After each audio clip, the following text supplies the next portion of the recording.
नमस्कार दोस्तों, मैं बनवाला स्वागत करता हूं आपका अपने YouTube चैनल मैथ्स स्टडी पर। अगर आप हमारे चैनल पर पहली बार है तो कृपया चैनल को सब्सक्राइब कर ले और बेल आइकन को जरूर दबाएं ताकि आप सबसे पहले हमारी वीडियो देख पाए।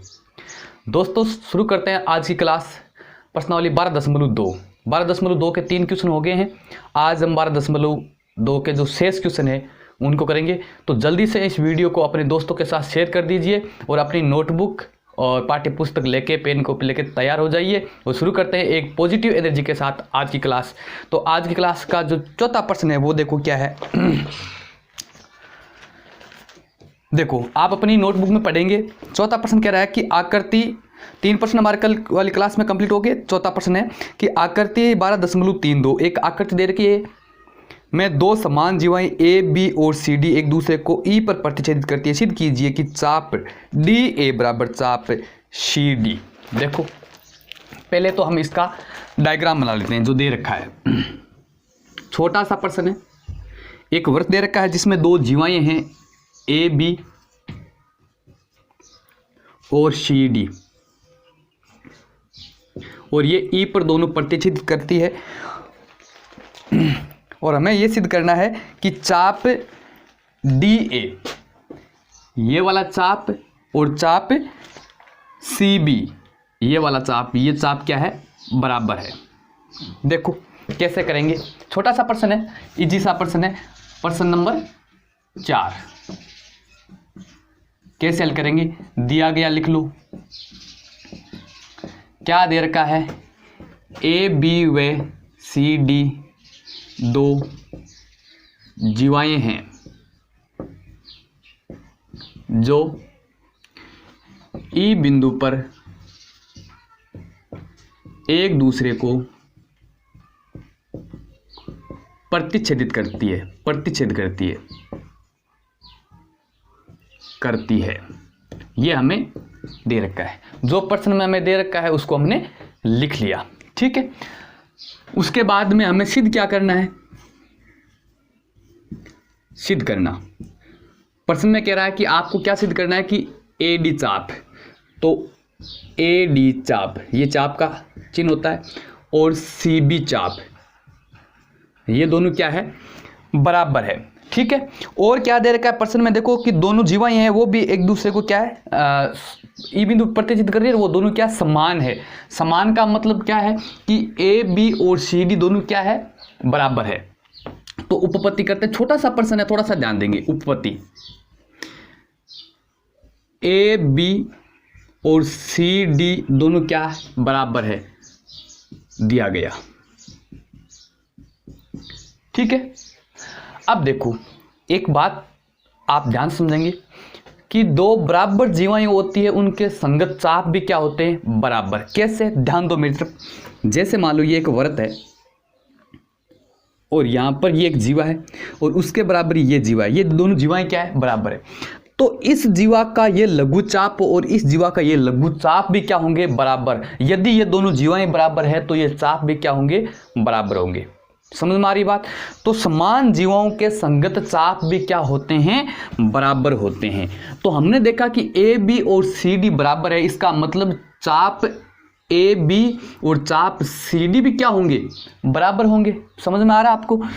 तो इसलिए क्या होगा कि ए बी चाप और सी डी चाप ये भी क्या होंगे, बराबर होंगे। अगर ये जीवाएं बराबर है तो इनके संगत चाप भी बराबर होंगे। तो यहां पर कारण क्या लिखेंगे, समान जीवाओं के संगत चाप, ठीक है। अब देखो हमें तो सिद्ध क्या करना है, ए डी चाप और सी बी चाप क्या है, बराबर है। अब देखो नोट करो कि एक चाप है छोटा सा बी डी, ठीक है, जो दोनों में कॉमन है। कौन से में, ए बी चाप और सी डी चाप में ये क्या है, कॉमन है। तो क्या कर देंगे,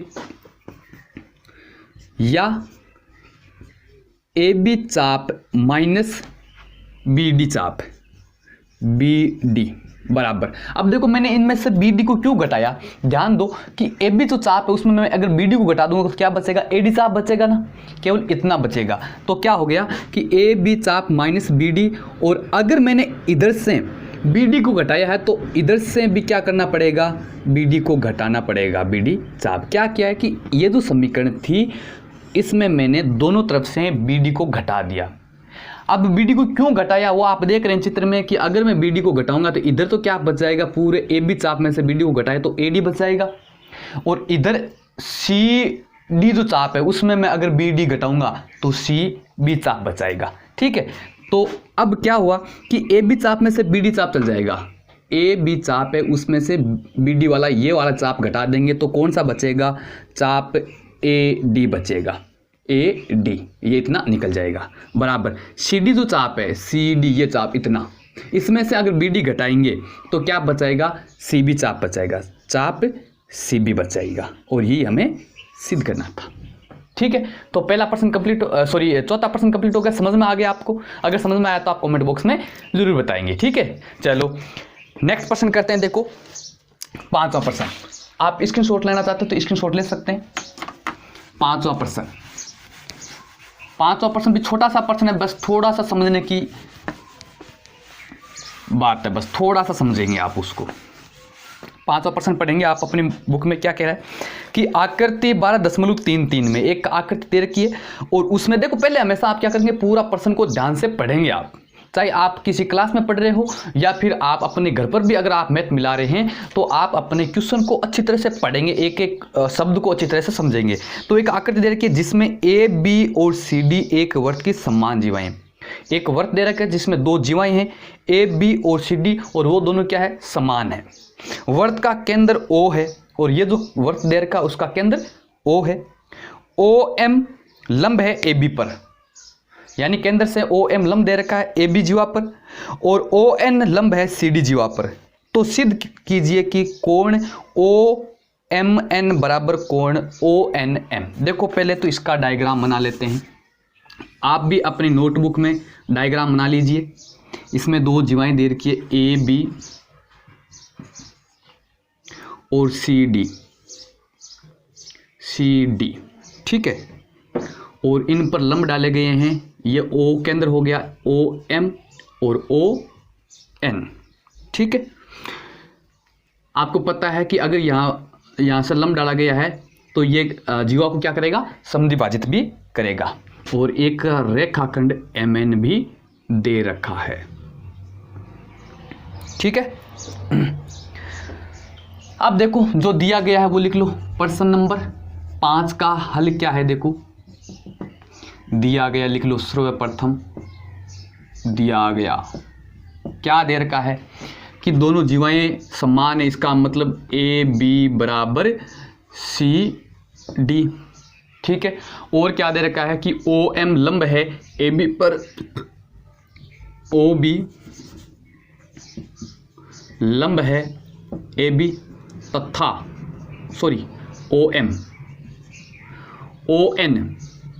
ON लंब है CD, ये दे रखा है। ठीक है, हमें क्या करना है, सिद्ध करना है। दिया गया उसके बाद में क्या लिखते हैं, सिद्ध क्या करना। तो सिद्ध हमें ये करना है, कोण OMN, आप चित्र में देखेंगे OMN ये वाला कोण, ठीक है, इसके बराबर सिद्ध करना है ONM,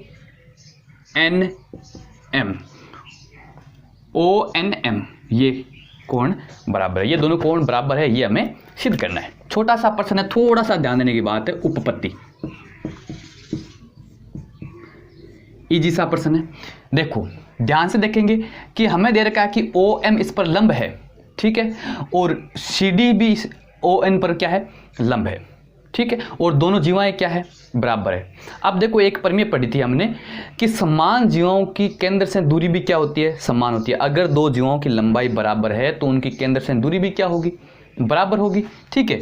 तो उपपत्ति में क्या लिखेंगे आप, चूंक या सीधा लिख दो OM बराबर ON, OM और ON क्या है, बराबर है। ये दोनों क्या है, बराबर। क्यों है बराबर, यहाँ आप कारण लिख देंगे। समान जीवाएं केंद्र से समदुरुस्त होती है, समदूरस्थ होती है, इसलिए ये दोनों क्या है, बराबर है। देखो OM क्या है, AB की केंद्र से दूरी है, और ON क्या है, CD की केंद्र से दूरी है। तो ये दूरियां दोनों क्या होगी, बराबर होगी। क्यों होगी, क्योंकि दोनों जीवाएं बराबर है। तो OM बराबर ON आ गया। ठीक है, अब देखो बस अगर आपके पास में ये है तो प्रश्न क्या हो गया, कंप्लीट हो गया। त्रिभुज OMN में एक त्रिभुज दिख रहा है आपको OMN, और उसमें क्या है, दो भुजाएं क्या इसकी बराबर है। तो ये कौन सा त्रिभुज हो गया, समबाहु त्रिभुज हो गया। ठीक है, इसमें क्या हो गया कि भुजा OM बराबर ON, इस त्रिभुज में ये भुजा और ये भुजा क्या है, बराबर है। अब देखो कि समद्विबाहु त्रिभुज की जो समान भुजाएं होती है उनके सम्मुख कोण भी क्या होते हैं, बराबर होते हैं। इसलिए अगर ये बराबर है, इसलिए क्या होगा, कोण कौन सा, OMN बराबर कोण ONM। देखो ये भुजा है, देखो मैं यहाँ पर इसका चित्र बना देता हूँ, अच्छी तरह से आपको समझ में आ जाएगा। ये M है, ये N है, ये O है, ये भुजा बराबर है, क्योंकि अभी हमने देखा है कि ये भुजा क्यों बराबर, OM बराबर क्यों है और ON आपस में बराबर क्यों है, क्योंकि ये समान जीवों की केंद्र से दूरियां हैं जो बराबर होगी, जिसका हमने कारण लिख दिया। ये और ये बराबर है, तो ये कौन सा त्रिभुज हो गया, ये समद्विबाहु त्रिभुज हो गया। कौन सा, समद्विबाहु यानी जिसकी दो भुजाएं बराबर है। और समद्विबाहु त्रिभुज की एक प्रॉपर्टी है, एक गुण है कि जो समान भुजाएं होती है उनके सम्मुख कोण भी क्या होते हैं, बराबर। इस भुजा का सामने का कोण ये और इस भुजा के सामने का कोण ये कोण दोनों ही क्या होंगे, बराबर होंगे। क्लियर हो गया ना। तो यहां पर अगर ये दोनों भुजाएं बराबर है तो इनके सम्मुख कोण, उनके सामने के कोण भी क्या होंगे, बराबर होंगे। और यही हमें सिद्ध करना था, लेकिन यहां पर आप लिखेंगे, इसका कारण लिखेंगे कि समद्विबाहु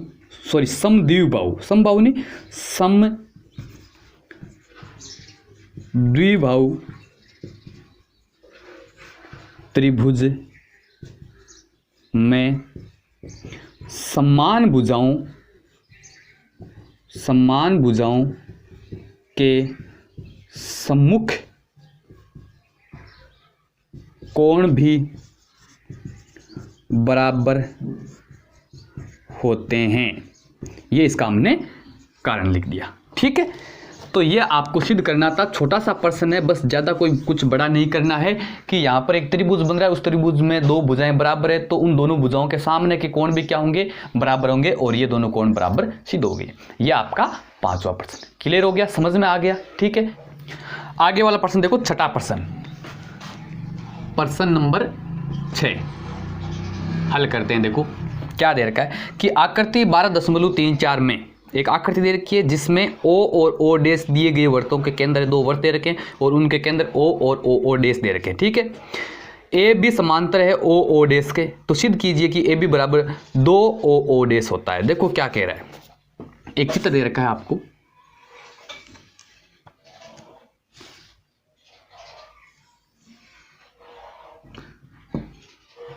ये O डैश है, ये O है, इसको मिला भी रखा है,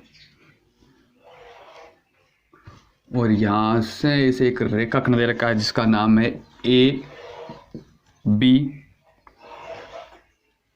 यहां से E दे रखा है, यहां पर बिंदु, यहां पर D दे रखा है, यहां पर C दे रखा है। ये आपको आकृति दे रखी है। ठीक है, और इस आकृति में क्या दिया गया है, प्रश्न में यह कह रखा है कि AB समांतर है O डैश, यानी ये जो AB रेखाखंड है ये इस O डैश रेखाखंड के समांतर है। ठीक है, तो ये तो हमें दे रखा है, सिद्ध क्या करना है, सिद्ध में ये करना है कि AB की जो लंबाई है वो O डैश से दुगुनी है, ये हमें सिद्ध करना है। ठीक है, छोटा सा प्रश्न है। अच्छी तरीके से समझने की कोशिश करेंगे कि ए बी जो रेखाखंड है इसकी लंबाई इस ओ डे से दुगुनी है, ये सिद्ध करना है। ठीक है, चलो तो उपपत्ति करते हैं, सिद्ध करते हैं उपपत्ति। ठीक है, देखो आप देख रहे हैं कि यहाँ से केंद्र से इसको यहाँ से मिलाया हुआ है, यानी कि ओ डेस ई लंब है ए बी पर, यानी ये लंब है ए बी पर, तथा ओ डी लंब है आपके ए बी पर। ठीक है, अब देखो यदि यह यहाँ पर लंब है तो लंब क्या करता है, केंद्र से जीवा पर डाला गया लंब जीवा को दो बराबर भागों में बांटता है। तो आप क्या लिखेंगे, इसलिए क्या हो जाएगा कि ये लंब है तो बी ई, यहाँ पर ई बिंदु है तो बी ई बराबर ई सी होगा, बराबर ई सी। या मैं इसको क्या लिख सकता हूँ कि ई सी बराबर ई सी 2EC है, या बी सी बराबर 2EC। ये BC जो है वो इस वृत्त की क्या है, ओ डेस वाले वृत्त की एक जीवा है। ठीक है, और इसकी मैंने EC जो ये लंबाई है ये क्या होगी, BC की आधी होगी। या मैं क्या कर सकता हूँ, BC बराबर 2EC। ठीक है, अब देखो यहां पर EC को क्यों लिया हमने, क्योंकि हमें क्या करना है, इसको और इसको बराबर सिद्ध करना है, और ये दोनों बराबर सिद्ध होगी तो हमारा प्रश्न भी कंप्लीट हो गया। ठीक है, तथा और क्या है, यहां पर देखो आप इस वृत्त में ओ वृत्त वाले केंद्र है उसमें देखो आप कि CD बराबर DA, ये भी बराबर होंगे क्योंकि ये यहां पर लंब है, तो इसका कारण यहां लिख दो, चाहे OD लंब है AB पर, तो CD बराबर DA। अब यहां पर मैं क्या करूंगा कि CA जो पूरी है, CA इस वृत्त की जो जीवा है वो क्या होगी, ये जो CD है इसकी दुगुनी हो जाएगी, CD की दुगुनी। ठीक है, देखो यहां से मैं आपको समझाने की कोशिश करूंगा, ध्यान देंगे आप कि जैसे ये जीवा है और ये केंद्र से लंब डाला गया है, आपको पता है कि केंद्र से जो जीवा पर लंब डालते हैं वो जीवा को दो बराबर भागों में बांटता है, ये बात आपको याद रखनी है। AC जो है वो CB के बराबर है, क्योंकि ये लंब है तो ये दो बराबर भागों में बांट दी। अब इसको हम ये नहीं लिख सकते कि जो AB है वो पूरी क्या हो जाएगी, इस AC की दुगुनी हो जाएगी, AC की क्या हो जाएगी, दुगुनी। या फिर आप इसको ये समझो कि ये इसका मध्य बिंदु है, C क्या है, मध्य बिंदु है। मध्य बिंदु का मतलब ये और ये बराबर है, या इसका ये दुगुना है। दुगुना का मतलब क्या हो गया, AC है उसको अगर मैं 2 से गुणा करूंगा तो AB पूरी आ जाएगी। ठीक है, और यही मैंने यहां पर किया है। अब देखो AB बराबर, अगर मैं पूरी AB की बात करूं तो AB बराबर क्या हो जाएगी, आपको पता है BE या फिर BC प्लस CA। AB जो रेखाखंड पूरा है उसको क्या दो भागों में बांट दिया मैंने, BC प्लस CA बराबर। अब BC कितनी है हमारे पास में, 2EC प्लस CA कितनी है हमारे पास में, 2CD। यहाँ से आप क्या देख रहे हैं, 2 कॉमन आ रहा है तो क्या बच गया, EC प्लस CD बराबर 2। EC बराबर EC प्लस CD, देखो EC ये और CD ये, तो पूरी ये क्या आ गई, ED आ गई कि नहीं आ गई पूरी, ये इतनी देर की, देखो मैंने चित्र थोड़ा छोटा बना लिया, आपको समझ में नहीं आ रहा होगा, थोड़ा ध्यान देंगे। E और यहाँ पर D और यहाँ पर C, तो मेरे पास में EC है ये प्लस CD है, EC प्लस CD, तो ये पूरी क्या होगी, ED आ गई ना, तो 2ED, यानी यहाँ इधर क्या था AB, तो AB बराबर क्या आ गया, 2ED, AB बराबर 2ED। यहाँ तक समझ में आ गया। अब आप चित्र के अनुसार दे रखे हैं कि देख ये रहे कि O डी और ई एक आयत है और आयत की सम्मुख भुजाएं क्या होती है, बराबर होती है। तो क्या लिखेंगे चित्रानुसार, चित्रानुसार ई डी ओ डेस एक आयत है,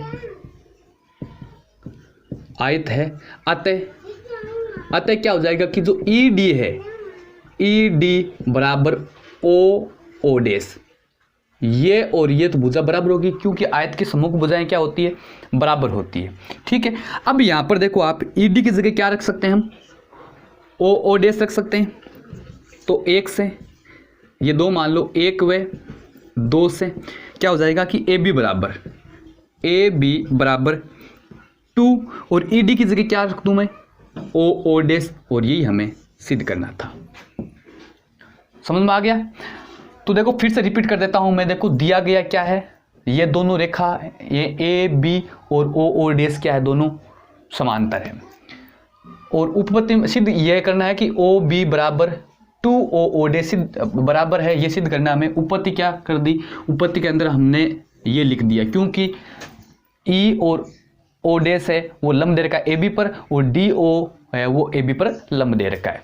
ठीक है, और लंब के अनुसार ये देखो एक वर्त की जीवा है, कौन सी, सी बी, और सी बी जीवा है तो बी ई और बी ई सी भी क्या होंगे, बराबर होंगे। तो बी सी बराबर 2 ई ई सी लिख दिया, ये मैंने आपको अच्छी तरह से समझा दिया है। इसी प्रकार सी डी सी ए भी इस वर्त की क्या है, ओ को केंद्र वाले वर्त की जीवा है, तो उसमें भी सी डी और डी ए बराबर हो जाएगी। तो सी ए बराबर क्या होगी 2 डी सी, अच्छी तरह समझा दिया। अब आपको पूरी रेखाखंड ए बी दे लो क्योंकि हमें ए बी चाहिए, सिद्ध करने में क्या चाहिए, ए बी चाहिए। तो ए बी ले ली, और ए बी क्या है, बी सी प्लस सी ए। ठीक है, और इनको हमने ऐड किया। बी सी के बराबर अभी क्या आया था हमारे पास में, 2 ई सी आया था, और यहाँ पर सी ए की जगह क्या आया था, 2 सी डी। ठीक है, दोनों में दो कॉमन लिया, दो कॉमन आने पर ई सी प्लस सी डी बच गया। ई सी प्लस सी डी किसके बराबर हो गया, ई डी के बराबर हो गया। ठीक है, और यहाँ से ये आयत है तो ये दोनों बराबर होंगे, तो ए बी बराबर 2 ओ डेस आ गया। आगे देखो सातवां प्रश्न क्या है, ए बी और सी डी वर्त की दो जीवाएं इस प्रकार है कि ए बी बराबर 10 सेंटीमीटर, सी डी बराबर 14 सेंटीमीटर, और ए बी समांतर सी डी है।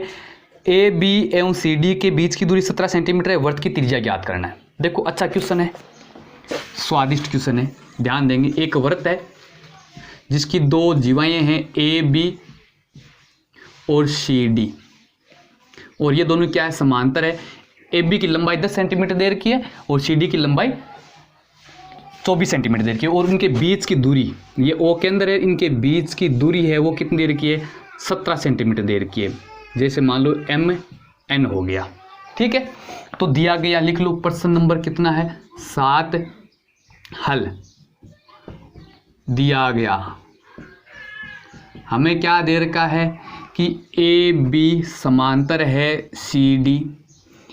ए बी की लंबाई प्रश्न में दे रखी है 10 सेंटीमीटर, सी डी बराबर 24 सेंटीमीटर, और एम एन इनके बीच की दूरी कितनी दे रखी है, 17 सेंटीमीटर। ये प्रश्न में आपको दे रखा है। ज्ञात क्या करना है, इस वर्त की त्रिज्या ज्ञात करनी है। तो माना वर्त की त्रिज्या बराबर आर। ठीक है, अब देखो क्या करेंगे, ए को ओ से मिला दो और ओ को डी से मिला दो, क्योंकि ए ओ त्रिज्या है और डी ओ त्रिज्या, यही हमें ज्ञात करनी है।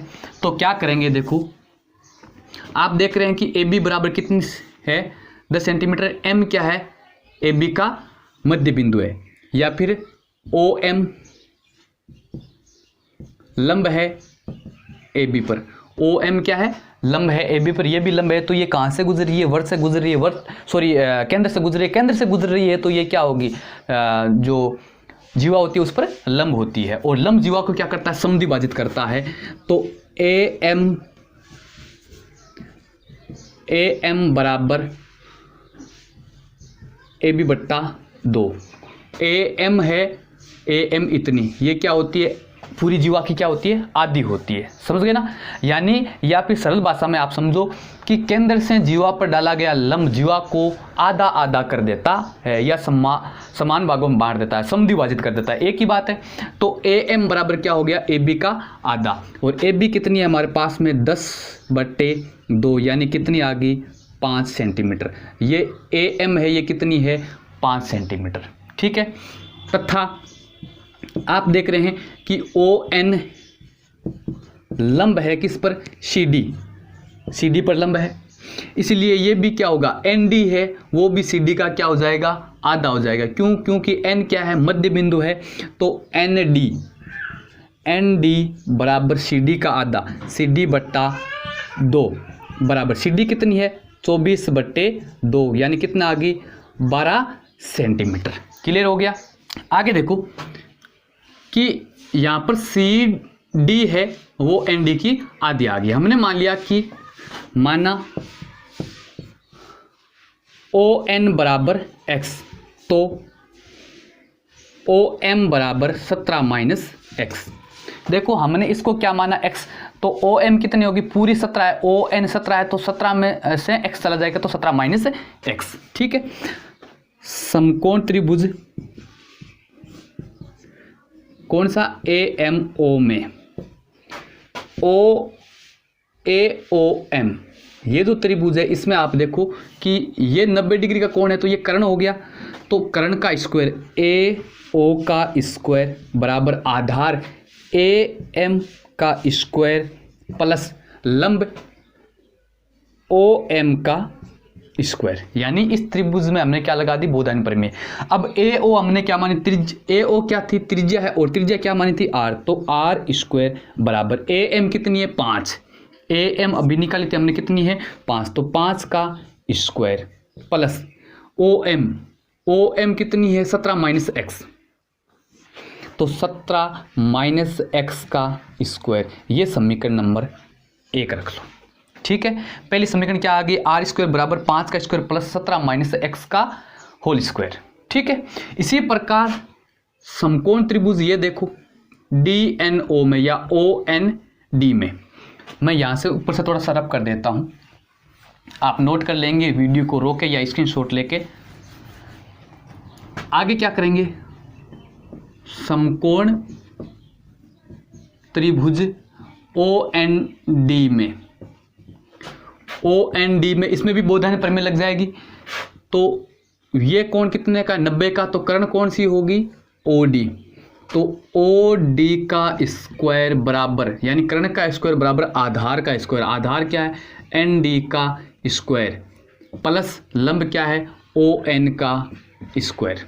ठीक है, OD क्या है, त्रिज्या है, देखो OD त्रिज्या, तो त्रिज्या R स्क्वायर बराबर ND कितनी है 12, तो 12 का स्क्वायर प्लस ON हमने क्या मानी थी अभी ON x, तो x स्क्वायर। ये समीकरण नंबर आपका 2 हो गया। ठीक है, अब देखो समीकरण 1 और 2 में देखो कि ये जो मान है ये भी R स्क्वायर का समीकरण, इसमें भी ये भी मान R स्क्वायर का, दोनों समीकरण में 1 और 2 में ये भी वैल्यू RHS की या राइट साइड की जो वैल्यू है वो बराबर होगी, क्योंकि LHS क्या है बराबर है, या फिर ये कहो कि ये भी R स्क्वायर का मान है, ये भी R स्क्वायर का मान है।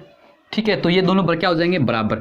तो देखो ये क्या है 5 का स्क्वायर प्लस 17 माइनस x का स्क्वायर, ये बराबर किसके होगा 12 स्क्वायर प्लस x स्क्वायर का बराबर होगा। इसको हम हल कर लेंगे, हमारा उत्तर आ जाएगा 5 का स्क्वायर कितना हो जाएगा 25 प्लस, इसको हम क्या कर लेंगे x माइनस वाई का होल स्क्वायर से खोल लेंगे, तो x माइनस वाई का होल स्क्वायर क्या होता है x square plus y square minus 2xy होता है, यानी पहले पद का स्क्वायर प्लस दूसरे पद का स्क्वायर माइनस 2 गुणा पहला पद गुणा दूसरा पद। ठीक है, तो इसके हिसाब से खोल लेंगे, तो पहला पद क्या 17, तो 17 का स्क्वायर कितना होता है 289 प्लस दूसरा पद क्या है x, तो x का स्क्वायर माइनस 2 गुणा पहला पद गुणा दूसरा पद, तो 2 गुणा पहला पद कितना है 17, तो 2 गुणा 17 कितना हो जाएगा 34 गुणा दूसरा पद x बराबर ये कितना हो जाएगा 12 का स्क्वायर कितना हो जाएगा 144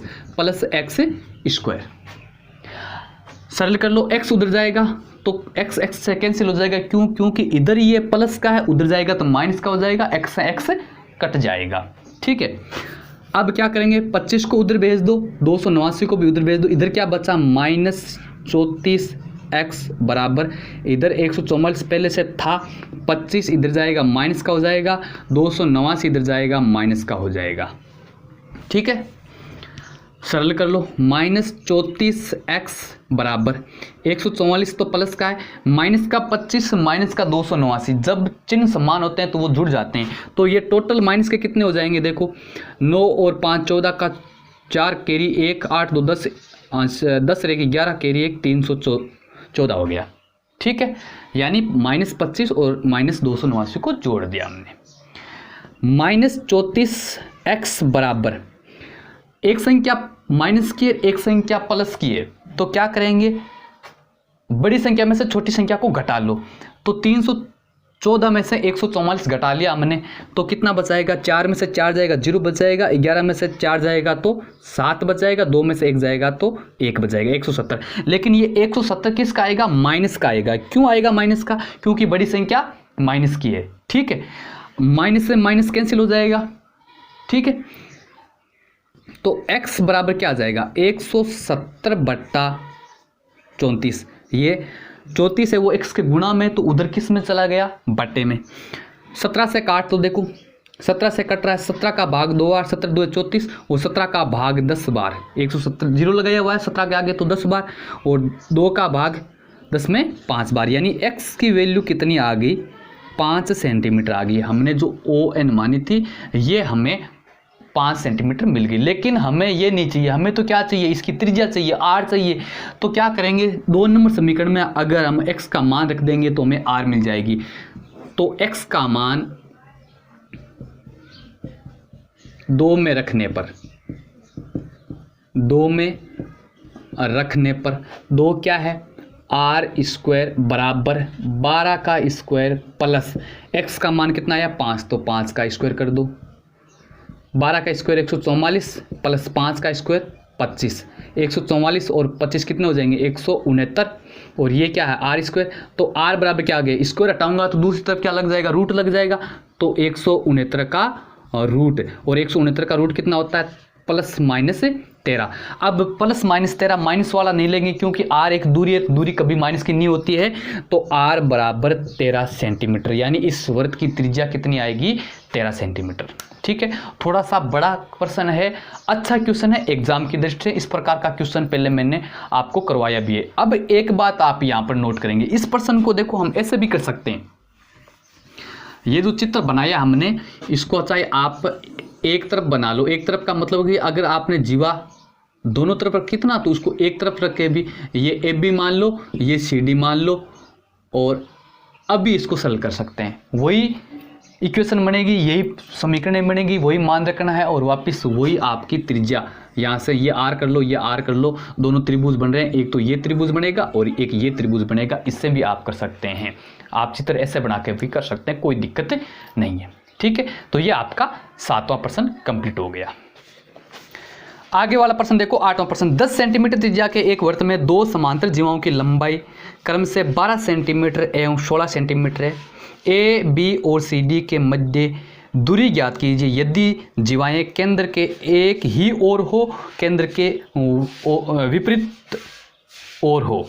देखो एक ही प्रश्न में 2 प्रश्न दे दिया। आपको क्या कह रहा है कि एक वृत्त है जिसकी 2 जीवाएं हैं, ठीक है, और वो केंद्र के एक ही ओर है। देखो पहला प्रश्न मैं बता रहा हूँ, एक ही ओर। एक ही ओर का मतलब है कि एक ही तरफ है केंद्र के, और विपरीत का मतलब होता है केंद्र के एक तो ऊपर की तरफ है, एक या इस तरफ है। समझ आ गया ना, यानी दोनों जीवों के केंद्र बीच में है।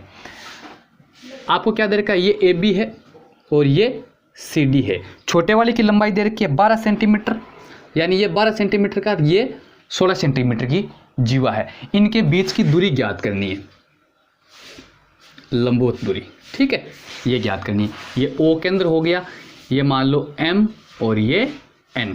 इसको कुछ भी मान लो, अपने हिसाब से कोई फर्क नहीं पड़ता है, आपको बस विधि से ही आनी चाहिए। विधि आपको समझ में आ गई तो कोई दिक्कत नहीं है। ठीक है, हमें क्या ज्ञात करना है, MN ज्ञात करना है, इनके बीच की दूरी ज्ञात करना है। और ये भी दे रखा है कि इसकी जो त्रिज्या है, इसकी जो त्रिज्या है वो कितनी है, 10 सेंटीमीटर दे रखी है। अब CO भी त्रिज्या है और AO भी त्रिज्या है, क्योंकि परिधि के बिंदु को केंद्र से मिला रहे हैं तो त्रिज्या होगी। ठीक है, दिया गया, लिख लो प्रश्न नंबर 8 है, दिया गया, जो प्रश्न में दे रखा है वो लिख लो। ए बी समांतर है, सी डी दोनों जीवाएं समांतर है। ए बी की लंबाई आपको 12 सेंटीमीटर दे रखी है, सी डी की लंबाई आपको 16 सेंटीमीटर दे रखी है, और त्रिज्या सी ओ बराबर ए ओ, सी ओ और ए ओ तो दोनों त्रिज्या है जिसकी लंबाई 10 सेंटीमीटर दे रखी है। आपको ज्ञात क्या करना है, ज्ञात करना, लिख लो, ज्ञात हमें यह करना है दोनों जीवों के मध्य की दूरी। तो मध्य की दूरी कौन सी होगी, एम एन, एम एन बराबर हमें ज्ञात क्या करना।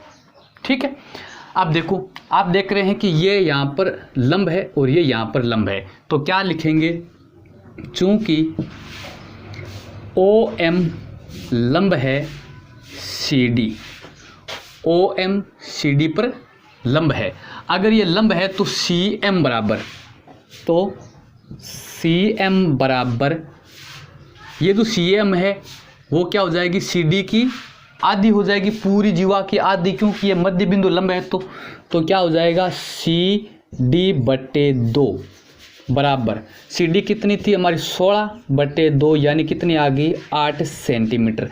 ये सी एम कितनी आई 8 सेंटीमीटर, समझे। तो क्या कर देंगे, त्रिभुज सी एम ओ में पाइथागोरस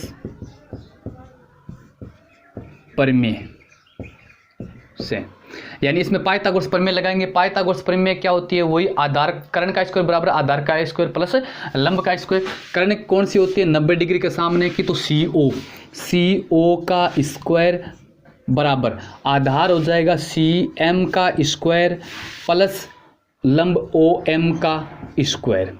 सी एम कितना आया अभी हमारे पास में 8 सेंटीमीटर, और ये कितना सी ओ कितना है 10 सेंटीमीटर, सी ओ त्रिज्या, तो 10 का स्क्वायर प्लस ओ एम का स्क्वायर, तो ये कितना आ जाएगा 100 बराबर 8 का स्क्वायर कितना होता है 64 प्लस ओ एम का स्क्वायर। अब 64 उधर चला जाएगा तो 100 माइनस 64 बराबर ओ एम का स्क्वायर, तो ये कितना आ जाएगा, ओ 64 में से 100 में से 64 चल जाएगा तो ये आपका आ जाएगा 36। ठीक है, बराबर ओ एम स्क्वायर, 36 आ गया तो इधर 36 का स्क्वायर हो जाएगा और ये इधर क्या हो जाएगा ओ एम, यानी ओ एम से स्क्वायर हटाए तो इधर रूट लग गया, और 36 का रूट कितना होता है प्लस माइनस 26 ओ एम। तो अब हम क्या लेंगे, प्लस वाला मान लेंगे, क्योंकि माइनस नहीं लेंगे। ओ एम एक लंबाई है, लंबाई हमेशा पॉजिटिव होती है, तो ओ एम बराबर कितना आ गया 6 सेंटीमीटर। ओ एम कितना आ गया 6 सेंटीमीटर, इतना आ गया। ये ओ एम आया, हमें तो क्या ज्ञात करना है, एम एन ज्ञात करना है। अब हम क्या करेंगे, देखो त्रिभुज ए एन ओ है, इसमें से हम ओ एम ज्ञात कर लेंगे, उससे हम ये इतनी घटा देंगे तो एम एन बच जाएगी। ठीक है, इसी प्रकार क्या हो जाएगा, त्रिभुज ए एन ओ में पाइथागोरस प्रमेय से, पाइथागोरस प्रमेय क्या हो जाएगी, ये 90 डिग्री का है तो कर्ण ये हो जाएगा, तो ए ओ का स्क्वायर बराबर आधार ए एन का स्क्वायर प्लस ओ एम का ओ एन का स्क्वायर। अब ये कितनी आ जाएगी 10 का स्क्वायर, ए ओ त्रिज्या है 10 का स्क्वायर बराबर ए एन कितनी आ जाएगी, पूरी कितनी है, ये पूरी है आपके ए बी 12, तो ये आ जाएगी 12 बट्टे 2 का स्क्वायर, क्योंकि ये पूरी कितनी है 12 है और ये इसकी आधी हो जाएगी, प्लस ओ एन हमारे पास में है नहीं तो ओ एन रख दो, ये हो जाएगा 100 बटे ये कितना हो जाएगा 6 का स्क्वायर कितना हो जाएगा 36, 12 बट्टे 2 6 का square 36 plus O N square 36 इधर आएगा तो 100 माइनस 36 बराबर कितना हो जाएगा ओ एन स्क्वायर, 100 में से 36 जाएगा, कितना बचेगा 64 बराबर ON स्क्वायर। अब स्क्वायर हटाएंगे तो इधर क्या लग जाएगा, रूट लग जाएगा, तो 64 का अंडरूट बराबर ON, और 64 का अंडरूट कितना होता है 8 ON, यानी ON की वैल्यू कितनी आ गई 8। ON है ये कितनी आ गई हमारे पास 8 आ गई, ठीक है, ये ON 8 आ गई। अब देखो मैं थोड़ा सा यहाँ से रब कर देता हूँ। हमें क्या याद करना MN, तो MN बराबर ON जो है ON उसमें से OM घटा लेंगे, OM घटा लेंगे तो क्या बचेगी MN। तो ON कितनी है, ON 8 है, तो 8 माइनस ये कितनी है OM 6, तो 8 में से 6 जाएगा, कितना बचाएगा 2 सेंटीमीटर। दोनों रेखाओं ये दोनों जो जीवाएं उनके बीच की दूरी कितनी होगी 2 सेंटीमीटर आ गई। ये आपका पहला प्रश्न कंप्लीट हो गया, ठीक है। दूसरा है वो क्या कह रहा है कि केंद्र के विपरीत हो। अब विपरीत होगी तो क्या करेंगे, देखो यहीं पर मैं बता देता हूं आपका, इसका खे पार्ट बता देता हूं। खे में ये कह रहा है कि देखो मैं चित्र साथ में बना रहा हूं, अच्छी तरह से समझ में आएगा कि केंद्र के विपरीत का मतलब जैसे मान लो AB तो यही है लेकिन CD इसकी दूसरी तरफ है, ठीक है। अब देखो AB से जो हमने समकोण बनाया था उसमें ये कितनी आई हमारे पास में 8 आई, ठीक है, और CMO जो समकोण बना था उसमें ये कितनी आई 6 आई। तो अब की बार क्या हो जाएगा, इनके बीच की दूरी 6 तो ये और 8 ये टोटल जुड़ जाएगी, ठीक है। तो इसमें वही चित्र बनाएंगे MN, यहाँ O हो जाएगा। तो क्या करेंगे, ये CD कितनी थी 16, तो ये 8 हो जाएगी, और ये 12 थी तो ये 6 हो जाएगी। तो क्या करेंगे, चूंकि OM लंब है OM है वो CD पर लंब है, तो CM बराबर CD बटा 2। CD कितनी है 16 बटे 2, कितनी आ गई 8 सेंटीमीटर, ये कितनी है 8 सेंटीमीटर, ठीक है। तो CMO में कर्ण का स्क्वायर क्या हो गया CO का स्क्वायर प्लस OM का स्क्वायर, सॉरी कर्ण का स्क्वायर बराबर CM का स्क्वायर प्लस MO का स्क्वायर। CO त्रिज्या है, त्रिज्या कितनी देर की है 10 का स्क्वायर बराबर CM कितनी है 8, अभी ज्ञात की थी यहाँ पर 8 का स्क्वायर प्लस OM का स्क्वायर, तो ये हो जाएगा 100, 8 का स्क्वायर इधर आएगा तो 64 बराबर OM स्क्वायर। 64 में से 100 में से 64 जाएंगे, कितने बचेंगे 36, OM स्क्वायर इधर से इधर लाएंगे तो क्या हो जाएगा रूट बराबर OM, ये कितना हो गया 36, यानी OM कितनी आ गई आपकी 6 सेंटीमीटर, ये 6 सेंटीमीटर आ गई। इसी प्रकार इस त्रिभुज में भी करेंगे हम, तो क्या हो जाएगा, मैं यहाँ कर दे रहा हूँ, देखो ये पहले वाले का चित्र था। ON लंब है AB पर, ON है वो AB पर लंब है, तो क्या हो जाएगा AN बराबर AB बटे 2। AN है वो पूरी की क्या हो जाएगी आधी हो जाएगी, पूरी कितनी है 12, तो आधी कितनी हो जाएगी 6, ये हो जाएगी 6 सेंटीमीटर। तो त्रिभुज ANO में क्या हो जाएगा कर्ण का स्क्वायर, कर्ण क्या है AO का स्क्वायर बराबर आधार AN का स्क्वायर प्लस लंब ON का स्क्वायर, ठीक है। तो AO कितनी है हमारे पास, AO त्रिज्या है 10, तो 10 का स्क्वायर प्लस AN कितनी है 6, तो 6 का स्क्वायर प्लस ON का स्क्वायर, तो यह आ जाएगा 100 बराबर 36 प्लस ON का स्क्वायर, ये 36 उधर चला जाएगा तो माइनस का हो जाएगा बराबर ON का स्क्वायर, ठीक है। अब मैं थोड़ा सा इधर कर दे रहा हूँ। अब 36 में से हो जाएगा 64 बच जाएगा बराबर ON स्क्वायर, अब इधर आएगा तो 64 का अंडरूट हो जाएगा ON, और ये कितना आ जाएगा 8, यानी ON बराबर कितना आ गई 8 सेंटीमीटर, ठीक है। हमें क्या ज्ञात करनी है MN ज्ञात करनी है, तो MN बराबर MO प्लस NO, MO और NO। MO कितनी आई हमारे पास में, या OM 6 प्लस ये कितनी आ गई 8, और 8 6 14 होगी, 14 सेंटीमीटर। तो दूसरे पार्ट के हिसाब से MN इन दोनों जीवों के बीच की दूरी कितनी होगी, 14 सेंटीमीटर। ठीक है।